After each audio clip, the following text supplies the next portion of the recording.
ओम नमो भगवते वासुदेवाय। प्रथम स्कंध चौथा अध्याय। महर्षि व्यास का असंतोष। व्यास जी कहते हैं, उस दीर्घकालीन सत्र में सम्मिलित हुए मुनियों में विद्या वयोवृद्ध कुलपति ऋग्वेदी शौनक जी ने सूत जी की पूर्वोक्त बात सुनकर उनकी प्रशंसा की और कहा। शौनक जी बोले, सूत जी, आप वक्ताओं में श्रेष्ठ हैं तथा बड़े भाग्यशाली हैं। जो कथा भगवान श्री सुखदेव जी ने कही थी, वही भगवान की पुण्यमयी कथा कृपा करके हमें सुनाइए। वह कथा किस युग में, किस स्थान पर और किस कारण से हुई थी? मुनिवर श्री कृष्ण द्वैपायन ने किसकी प्रेरणा से इस परमहंसों की संहिता का निर्माण किया था? उनके पुत्र सुखदेव जी बड़े योगी, समदर्शी, भेदभाव रहित, संसार निद्रा से जगे एवं निरंतर एकमात्र परमात्मा में ही स्थित रहते हैं। वे छिपे रहने के कारण मूढ़ से प्रतीत होते हैं। व्यास जी जब सन्यास के लिए वन की ओर जाते हुए अपने पुत्र का पीछा कर रहे थे, उस समय जल में स्नान करने वाली क्षत्रियों ने नंगे सुखदेव को देखकर तो वस्त्र धारण नहीं किया, परंतु वस्त्र पहने हुए व्यास जी को देखकर लज्जा से कपड़े पहन लिए थे। इस आश्चर्य को देखकर जब व्यास जी ने उन स्त्रियों से इसका कारण पूछा, तब उन्होंने उत्तर दिया कि आपकी दृष्टि में तो अभी क्षत्रिय पुरुष का भेद बचा हुआ है, परंतु आपके पुत्र की शुद्ध दृष्टि में यह भेद नहीं है। कुरु जांगल देश में पहुंचकर हस्तिनापुर में वे पागल, गूंगे तथा जड़ के समान विचरते होंगे। नगरवासियों ने उन्हें कैसे पहचाना? पांडव वंदन राजर्षि परीक्षित का इन मौनी सुखदेव जी के साथ संवाद कैसे हुआ, जिसमें यह भागवत संहिता कही गई?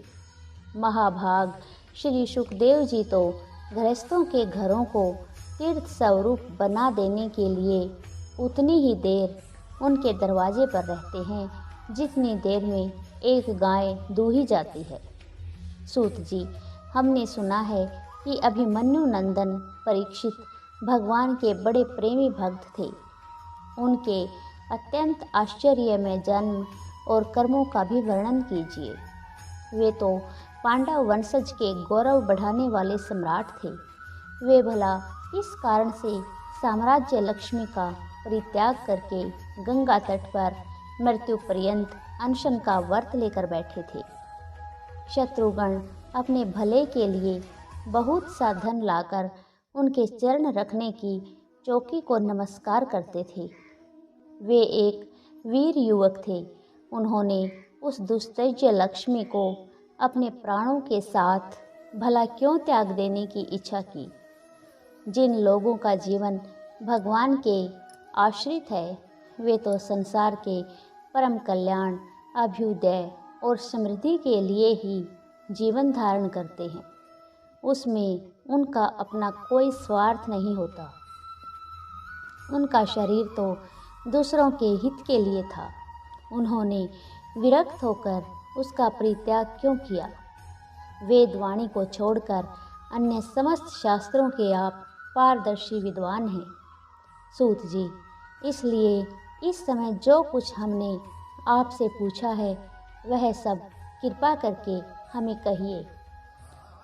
सूत जी ने कहा, इस वर्तमान चतुर्युगी के तीसरे युग द्वापर में महर्षि पराशर के द्वारा वसु कन्या सत्यवती के गर्भ से भगवान के कला अवतार योगीराज व्यास जी का जन्म हुआ।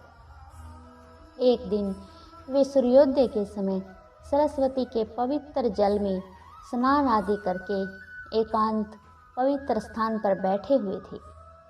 महर्षि भूत और भविष्य को जानते थे। उनकी दृष्टि अचूक थी।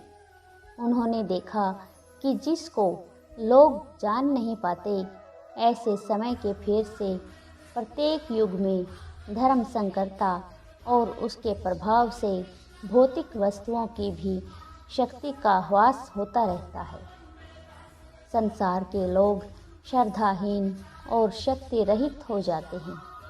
उनकी बुद्धि कर्तव्य का ठीक ठीक निर्णय नहीं कर पाती और आयु भी कम हो जाती है। लोगों की इस भाग्यहीनता को देखकर उन मुनीश्वर ने अपनी दिव्य दृष्टि से समस्त वर्णों और आश्रमों का हित कैसे हो इस पर विचार किया। उन्होंने सोचा कि वेदोक्त चातुर्होत्र कर्म लोगों का हृदय शुद्ध करने वाला है। इस दृष्टि से यज्ञों का विस्तार करने के लिए उन्होंने एक ही वेद के 4 विभाग कर दिए। व्यास जी के द्वारा ऋक्, यजु, साम और अर्थव इन 4 वेदों का उद्धार पृथक्करण हुआ। इतिहास और पुराणों को 5वां वेद कहा जाता है।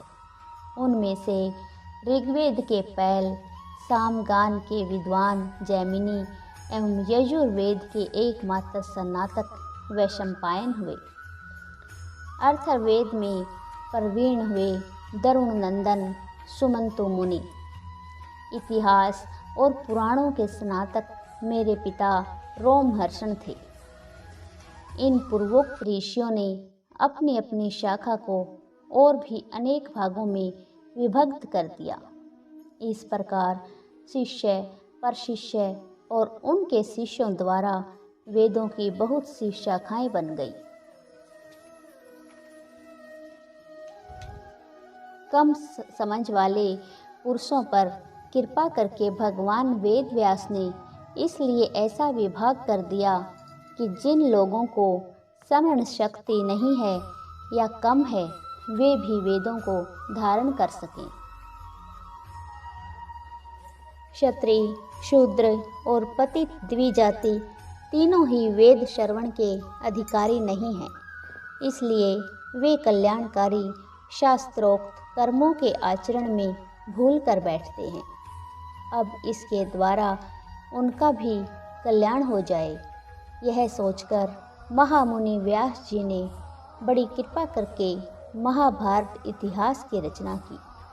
शौनकादि ऋषियों यद्यपि व्यास जी इस प्रकार अपनी पूरी शक्ति से सदा सर्वदा प्राणियों के कल्याण में ही लगे रहे, तथापि उनके हृदय को संतोष नहीं हुआ। उनका मन कुछ खिन्न सा हो गया। सरस्वती नदी के पवित्र तट पर एकांत में बैठकर धर्मवेत्ता व्यास जी मन ही मन विचार करते हुए इस प्रकार कहने लगे। मैंने निष्कपट भाव से ब्रह्मचर्यादि व्रतों का पालन करते हुए वेद, गुरुजन और अग्नियों का सम्मान किया है और उनकी आज्ञा का पालन किया है। महाभारत की रचना के बहाने मैंने वेद के अर्थ को खोल दिया है, जिससे क्षत्रिय, शूद्र आदि भी अपने अपने धर्म कर्म का ज्ञान प्राप्त कर लेते हैं। यद्यपि मैं ब्रह्म तेज से संपन्न एवं समर्थ हूँ, तथापि मेरा हृदय कुछ अपूर्ण काम सा जान पड़ता है। अवश्य ही अब तक मैंने भगवान को प्राप्त कराने वाले धर्मों का प्राय निरूपण नहीं किया है। वे ही धर्म परमहंसों को प्रिय हैं और वे ही भगवान को भी प्रिय हैं। हो न हो मेरी अपूर्णता का यही कारण है। श्री कृष्णद्वैपायन व्यास इस प्रकार अपने को अपूर्ण सा मानकर जब खिन्न हो रहे थे, उसी समय पूर्वोक्त आश्रम पर देवर्षि नारद जी आ पहुँचे। उन्हें आया देख व्यास जी तुरंत खड़े हो गए। उन्होंने देवताओं के द्वारा सम्मानित देवर्षि नारद की विधि पूर्वक पूजा की। जय श्री कृष्ण।